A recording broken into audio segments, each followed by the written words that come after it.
ఎదగాలని తరిమే వాళ్ళని హితులుగా తలచి ముందుకెళ్ళాలని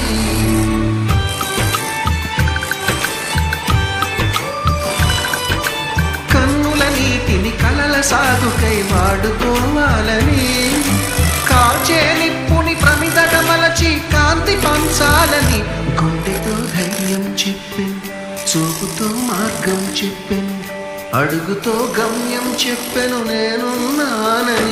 నేనున్నానని నీకేం కాదని నిన్నటి రాతని మార్చేస్తానని